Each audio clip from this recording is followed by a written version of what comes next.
A large number of responses and reactions are embedded in the subconscious and unconscious parts of our nature.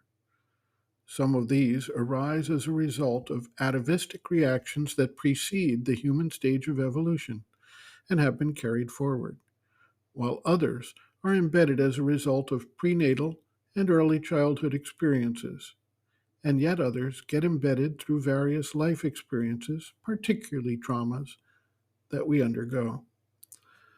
Some of the atavistic responses include things like the fight or flight response, the establishment of pecking order behavior, and the expression of dominance and submission. The silverback gorilla pounds his chest and makes it clear to the others that he is in charge. This type of behavior can be recognized in human interactions as well. The experiences absorbed in the prenatal period can also create embedded responses. Of particular note in today's world, medical practitioners have identified the qualities of what is called a crack baby, who becomes addicted to drugs through use by his mother during pregnancy. The young child will have, in most cases, significant issues to overcome in life that came with him at the time of birth. The early years of childhood also unconsciously absorb social behaviors and attitudes. We find that children who grow up in an abusive household will frequently become abusers in their turn as adults.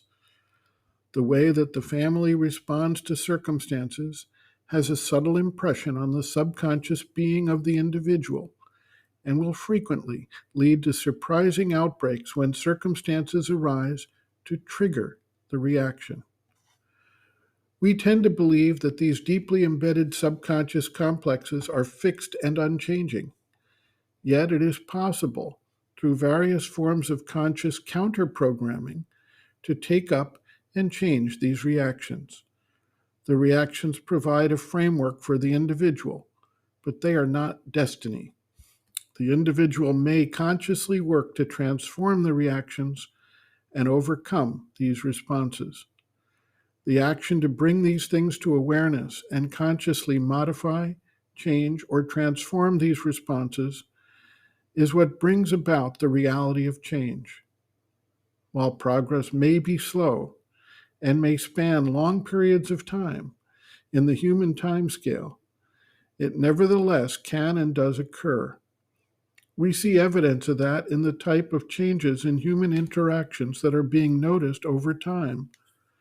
Misogyny, racism, the tyranny of brute force, and many other deeply embedded reaction states, while still existent across large segments of humanity, are slowly giving way to a more harmonious, unified, and deeper understanding of human life and relationship to other beings and to the world environment. The mother notes, quote, "We know by experience that if we go down into the subconscious, lower than the physical consciousness, into the subconscient, and even lower still into the inconscient, we can find in ourselves the origin of atavism, of what comes from our early education and the environment in which we lived. And this gives a kind of special characteristic to the individual, to his outer nature.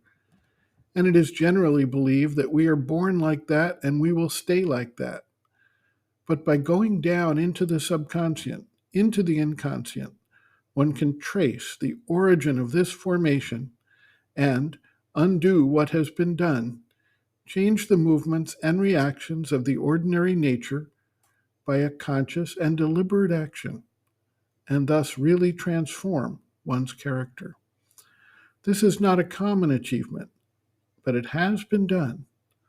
So one may assert not only that it can be done, but that has been done. It is the first step towards the integral transformation." End quote.